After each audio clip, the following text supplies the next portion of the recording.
저는 오늘 대림절 넷째 주일을 맞이해서 모세를 여러분에게 자랑하고 싶습니다. 특별히 모세는 이름이 구원이라는 뜻을 가지고 있어요. 물에서 건져냈다. 예수님 이름도 구원이라는 뜻이 있어요. 예수님과 어쩌면 그 모습이 그렇게 유사한지, 예수님보다 1500년 전에 이 땅에 태어난 모세, 그를 통해서 어쩌면 장차 오실 예수님을 그려 보았는지 모르겠어요. 그래서 모세를 가리켜서 예수님의 모형이다 이렇게 이야기하기도 합니다. 그런데 모세가 태어날 때 그 애굽의 사회는 살벌함이 그지 없었습니다. 애굽의 왕이 이스라엘 백성들이 번성하는 모습을 보고 이들을 그냥 내버려 두었다가 이들이 장성해서 큰 공동체를 이룰 때, 우리에게 적군으로부터 우리나라를 침범하기 위해 쳐들어올 때 그들과 연합하면 우리가 꼼짝없이 당할 수밖에 없는 것 아니냐? 그래서 이 이스라엘 백성들을 그냥 놔두어서는 안 되겠다고 생각하고 명령을 내리기를 뭐라고 그랬냐면, 이스라엘 백성들 가운데 아기를 낳으면 딸 아이는 그대로 살려주지만 아들 아이가 태어나면 나일강 하수에 집어던져 반드시 죽게 하라. 그리고 임신한 것이 확인되면 곧바로 그 임신한 사람을 지키는 산파를 붙여놨어요. 그리고 그 산딸이 돼서 그 아기가 언제 나는지 주시하게 했고, 아기를 낳는데 그 산의 아이인데 그 아기를 죽이지 않고 살려주면 그 부모는 물론 그 산파까지 같이 죽이도록 명령이 내려졌으니 얼마나 긴장감이 맴돌고 있었겠어요. 살벌한 피비린내가 이곳저곳에서 울려 퍼지고 있었던 그 상황 속에 모세가 태어났습니다. 그런데 제가 문제 제기하고 싶은 것은 뭐냐면, 그러한 죽음의 피비린내 나는 피바람 앞에서 모세가 어떻게 해서 죽지 않고 살아날 수 있었을까? 그리고 그 모세가 장성하여 이스라엘을 살려내는 영적 지도자로 세움을 받을 수 있었을까? 구약 성경 전체 인물 중에 가장 대표적인 인물을 꼽으라면 우리는 모세를 들 수 있어요. 그렇게 구약 성경을 대표하는 모세로 세워질 수 있었을까라고 하는 것입니다. 여러분, 그 해답이 어디 있다고 생각합니까? 불가피한 상황 속에서 죽어야 될 모세가 죽지 않고 살아나서 이스라엘을 살려내는 영적 지도자로 활동하고 하나님의 뜻을 이룰 수 있었던 것은 어디에 있었을까? 제가 이 말씀을 묵상하면서 저에게 준 해답은 단 하나였어요. 그것은 하나님의 돌보심이었다 라고 하는 거예요. 하나님의 돌보심. 너무 추상적일 수 있어요. 모세가 태어났으면 모세가 태어나는 상황을 누가 봤어요? 부모가 지켜봤어요. 그리고 옆에서 감시하는 산파가 지켜봤을 것인데 죽지 않고 살아날 수 있었다. 어떻게 설명할 수 있겠어요? 오늘 읽은 말씀 중에 23절 말씀 읽으면서 그 해답을 찾아보겠습니다. 같이 읽습니다. 믿음으로 모세가 낳았을 때 그 부모가 아름다운 아이임을 보고 석 달 동안 숨겨 왕의 명령을 무소하지 아니하였으며. 보통 일이 아니죠. 믿음으로 모세가 태어났다고 성경은 기록하고 있습니다. 모세가 이 땅에 태어났을 때 그 부모가 이 아이를 반드시 죽여야 되는데 죽이지 않고 살려냈다라고 성경은 기록합니다. 아들을 죽이지 않고 살리면 왕에게 자기도 죽임을 당하는데 왕이 두려워하지, 왕이 두렵지 않았다라고 또 성경은 기록하고 있습니다. 그래서 몇 달 동안 숨겨 키웠다고요? 석 달 동안 숨겨 키웠다. 그럼 산파는 무엇하고 있었습니까? 그 아이를 죽이지 않은 이유를 뭐라고 성경은 이야기하고 있냐면, 아기를 낳고 보니까 이 아이가 아름다운 아이임을 보고 라고 성경은 기록하고 있어요. 여기에서 아름다운이라고 하는, 헬라 원에 보면 아스테이온이라고 하는 이 형용사를 쓰는데, 이 형용사가 아스톤이라고 하는 도시라고 하는 단어에서 유래가 됐어요. 도시라고 하는 뜻이 무엇입니까? 자연 그대로가 아니고 세련미가 있는, 그래서 무엇인가 가미되어 사람들에게 감동을 주는 이런 기획된 모습이라 이거죠. 그러니까 10달 만에 태어난 아이가 뭐가 예쁘겠어요? 그런데 그 아이를 이 부모님이 봤을 때 정말 기획된, 누군가에 의해서 만들어진 보통 아이와는 다른 어떤 하늘의 탁월한 모습이 그 속에 보였다라고 하는 거죠. 이 아스테이온이라고 하는 이 단어는 사도행전 7장 20절에서 또 소개가 되고 있는데, 그 사도행전 7장 20절에서는 하나님이 보시기에 아름다운지라 이렇게 표현하고 있어요. 사람들 눈에만 아름다운 것이 아니라 하나님 보시기에도 아름다웠다. 오늘 히브리서 11장은 믿음장이에요. 이 사건은 구약 출애굽기 2장 이하에 있는 사건이라고요. 출애굽기 2장 2절에서는 뭐라고 표현하고 있냐면, 그가 아름다운 아이임을 보고 라고 나와 있는데, 그 아름다운 아이, 이 우리말로는 잘생긴 아이임을 보고 라고 표현하고 있어요. 히브리어로는 토부라는 단어를 쓰는데, 이 토부는 선하다, 좋다, 아름답다 이런 뜻이에요. 이것이 하나님이 세상을 창조하시고 하나님이 보시기에 아름다웠다라고 하는 표현을 토부라고 하는 거예요. 이 아이를 낳고 보니까 하나님 보시기에도 아름답고 그 부모가 볼 때도 잘생겼고 아름다워서 그 아이를 죽일 수가 없었다는 거예요. 그런데 죽일 수 없다고, 자기가 죽이지 않는다고 죽이지 않을 수가 있는 상황이 아니었다는 거잖아요. 그런데 이 산파는 어디가 있는 것입니까? 제가 이 해답을 이렇게 말했어요. 하나님이 돌보심으로. 어떻게 돌보셨을까라고 하는 거예요. 석 달 동안 숨겨 키웠다라고 하는 이 말 속에 해답이 있어요. 10달 만에 낳았으면 이 아이는 산파에게 그대로 발견되었고 산파에 의해서 죽임을 당했을 거예요. 그런데 하나님께서는 그 아이를 돌봤는데 몇 달 만에 이 땅에 태어나게 하셨냐면 7달 만에, 석 달 앞당겨서 태어나게 했어요. 그러니까 산파가 주목하지 않고, 아직도 3달이나 남았는데 신경 쓰지 않고 있었던 거예요. 그런 사이에 7달 만에 낳았는데, 7달 만에 낳았으면 여러 가지로 미숙아이잖아요. 미숙아이잖아요. 인큐베이터 들어가야 되는데 그때는 인큐베이터도 없었잖아요. 그런데 7달 만에 낳은 아이가 그 부모의 눈에도, 하나님 눈에 보는 하나님 눈에도 어떻게 보였다고? 보통 아이처럼 보이는 것이 아니라 이 아이는 특별히 하나님께서 기획해서 하나님의 뜻을 품어 이 땅에 태어난 나게 한 아이다. 그냥 보더라도 깜짝 놀랄 정도로 보통 아이가 아닌, 7달 만에 낳았는데도 불구하고 10달 만에 낳은 아이들보다 건강하게 보이고 멋있게 보이고 잘생겨 보이고 아름답게 보이고, 그래서 그들도 감동하고, 아하, 하나님이 기획한 아이를 우리가 마음대로 죽일 수 없다. 내가 죽는 한이 있더라도 이 아이를 살려내야 되겠다 하고 그 아이를 숨겨서 키우게 되었다라고 하는 것입니다.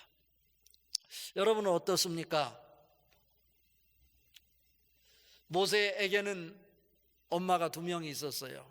하나는 자기를 직접 낳아준 유모였던 요게벳, 그리고 또 한 엄마는 이 나일 강가에 이 갈밭에 숨겨놓았던 이 갈대 상자를 발견했던 이 왕의 공주, 하셉수트라고 하는 공주예요. 이 공주는 당시에 막강한 권력을 가지고 있었어요. 모세가 이 애굽 사람을 죽이고 왕궁에 머물지 못하고 미디안 광야에 갔던 것은 결국 뭐냐면 자기가 직접 낳은 아이가 아니고 배다른 아이에 의해서 낳았던 그 아들이 하나 있었던 거잖아요. 그게 모세보다 나이가 몇 살 적었을 것인데 그 아이와 모세와 이 왕권 쟁탈전을 암암리에 심리적으로 벌이고 있었던 상황 속에서 그 왕자가 모세가 애굽 사람을 죽였다. 그리고 이 모세가 누구를 데리고 온, 이 하셉수트가 데리고 온 히브리 사람이다. 이 사실이 발견되었으니 모세는 더 이상 그 왕궁에 머물 수 없이 미디안 광야로 가게 됐던 것입니다. 모세를 통해서 하나님께서 이스라엘 백성들을 애굽에서 출애굽하실 때 서둘러서 출애굽하신 것이 아니고 출애굽하시기 전에 모세를 통해서 이스라엘 백성들에게 요구한 것이 있어요. 그게 뭐냐면 너희들이 나올 때 그냥 나오지 말고 애굽 사람들에게 가서 금은, 폐물, 의복을 구해서 그것을 가지고 나와라 이렇게 부탁했다니까요. 왜 그랬을까요? 자, 확인하기 위해서 출애굽기 12장 35절 36절을 같이 한번 읽어봅니다. 이스라엘 자손이 모세의 말대로 하여 애굽 사람에게 은금, 폐물과 의복을 구하매 여호와께서 애굽 사람에게 이스라엘 백성에게 은혜를 입히게 해서 그들이 구하는 대로 주게 하심으로 그들이 애굽 사람의 금품을 취하였더라. 잘 한번 생각해 봐요. 이스라엘 사람이 애굽 사람들에게 금은, 폐물, 의복을 다 가서 구했더니 하나님께서 그들의 마음을 감동해서 이스라엘 백성들이 요구하는 대로 다 주게 하더라는 거예요. 그래서 그들이 금은, 폐물을 가지고 출애굽을 했다. 애굽은 세상을 대표하는 상징의 나라예요. 그렇다면 하나님께서 왜 세상 사람들에게 요즘 말로 바꾸면 돈을 가져오라고 했을까라고 하는 거죠. 이 모습을 보면서 저는 이런 생각을 해봤어요. 우리 성도님들이 이 세상에 더하고 사는데 세상에서 돈을 많이 벌었으면 좋겠다. 그런 마음이 있는 사람 없어요? 아멘이 없으시네? 하나님이 모세를 통해서 세상을 상징하는 애굽의 사람들에게 금은, 폐물, 의복을 구하라고 그랬어요. 많이 가지고 왔어요. 왜 그랬을까요? 하나님이 쓰실 이유가 있었기 때문에 그래요. 이스라엘 백성들이 그렇게 많은 금은 보화를 가지고 와서 어디에다 썼을까요? 두 곳에 사용했어요. 그 중에 하나는 모세가 십계명을 받기 위해서 시내산에 올라가 40일 동안 있는 동안 모세가 내려오지 않자 이스라엘 백성들이 아론과 함께 밑에서 왜 모세가 이렇게 내려오지 않느냐, 하나님 어디 계시냐 하면서 우리 눈에 보이는 하나님을 보여달라 하니 아론이 너희들이 가진 금은 폐물을 가지고 와라 해서 그것을 불에 녹여서 무엇을 만들었습니까? 우상인 금송아지를 만들었어요. 이스라엘의 백성들이 애굽에서 얻어낸 그 금은 폐물로 우상을 만드는데 썼다 이런 얘기예요. 그리고 나머지 사람들은 어디에다 썼을까?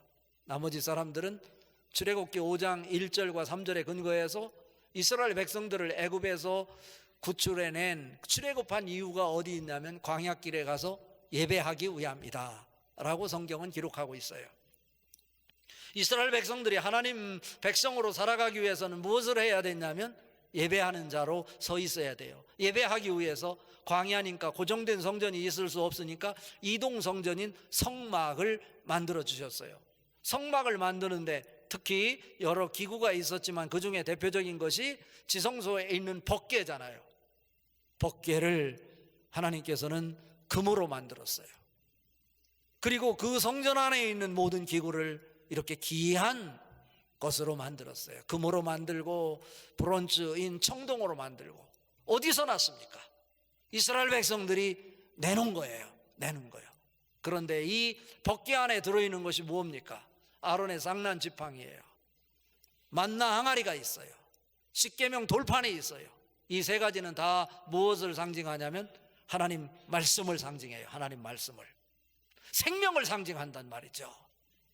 이들이 투자하고 만드는 이 성막이 어디까지 갔습니까? 이스라엘 백성들이 광야 40년을 거쳐서 가나안 땅까지 갔어요. 솔로몬 성전이 세워질 때까지 그것이 이어졌다라고 하는 것입니다.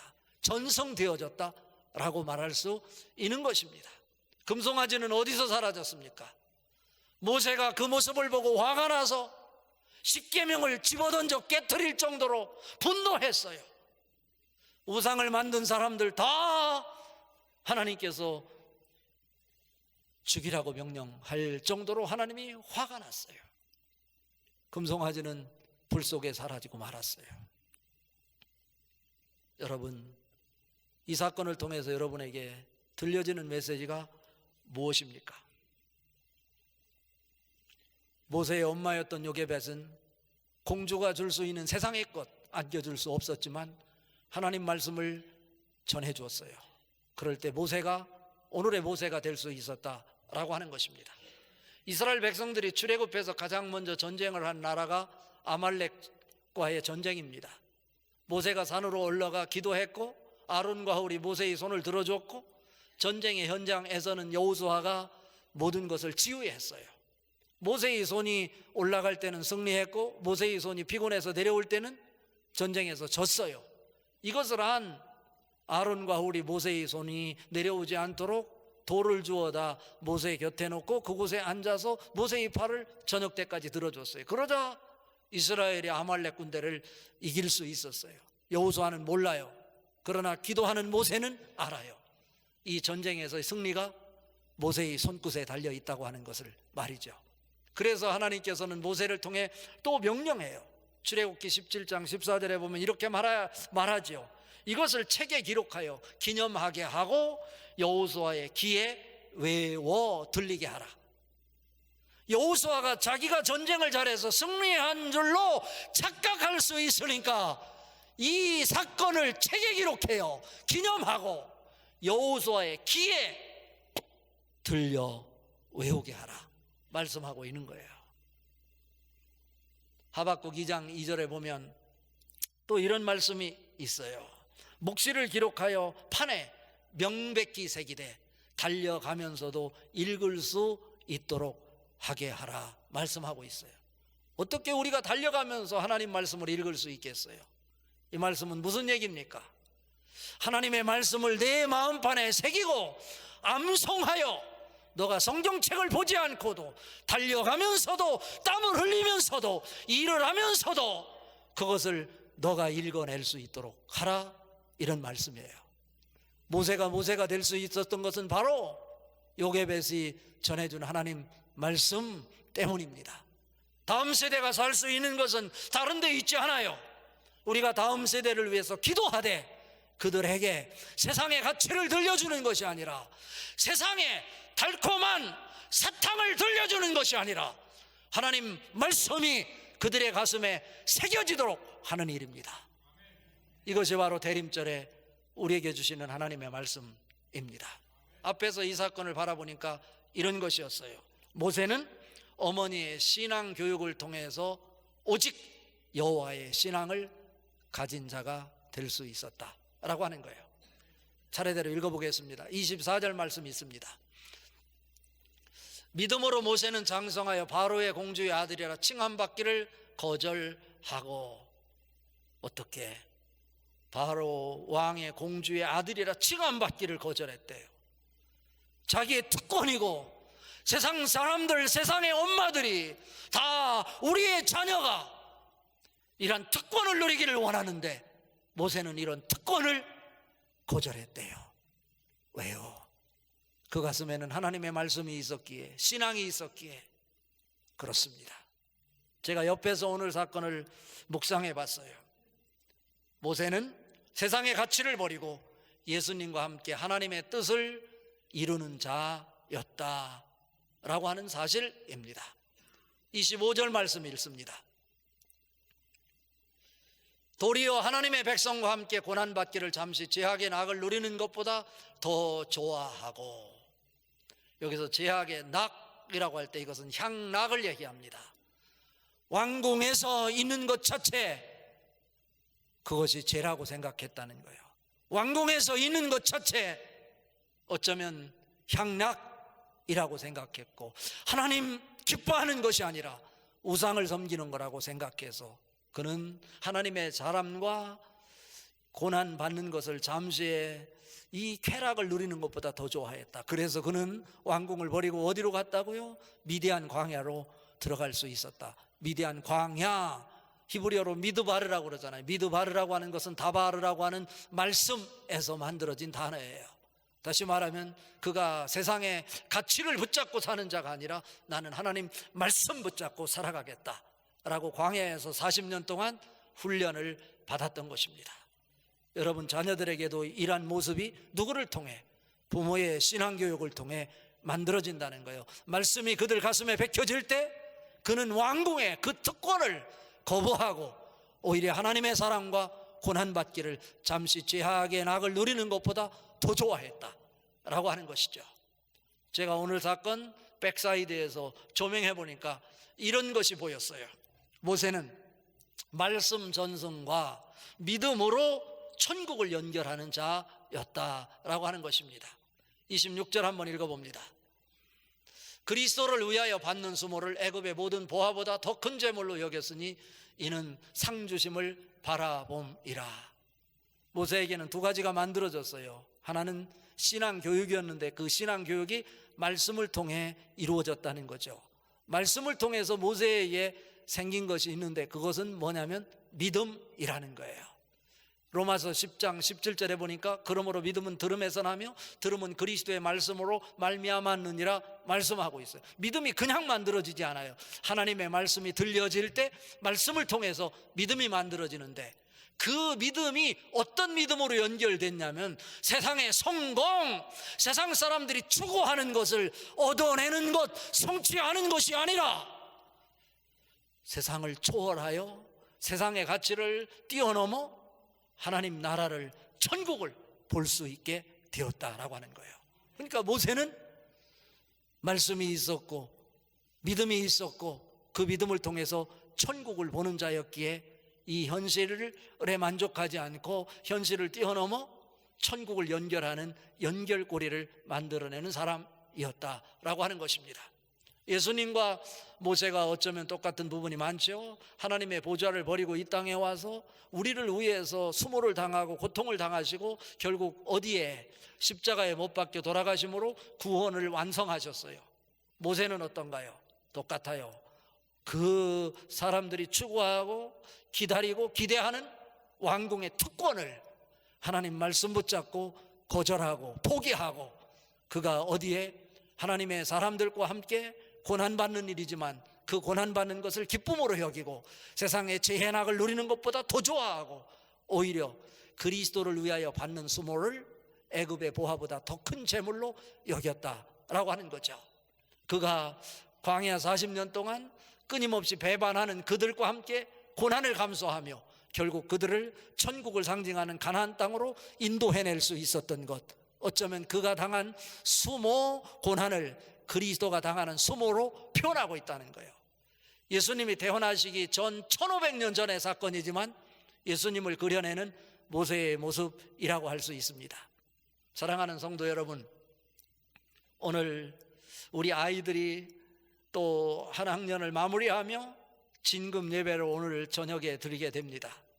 이 아이들이 진급하면서 또 계승해야 될 것이 무엇일까요? 하나님 말씀 아닐까요? 또 여러분 자녀가 무엇을 여러분에게 물려받아야 될까요? 세상의 가치? 세상의 재산? 아니라는 거잖아요. 그것은 공주가 하는 일이에요. 요게벳을 통해서 우리에게 보여준 것은 세상이 아니라 하나님의 말씀이고 신앙을 전승하도록 하는 일이었다.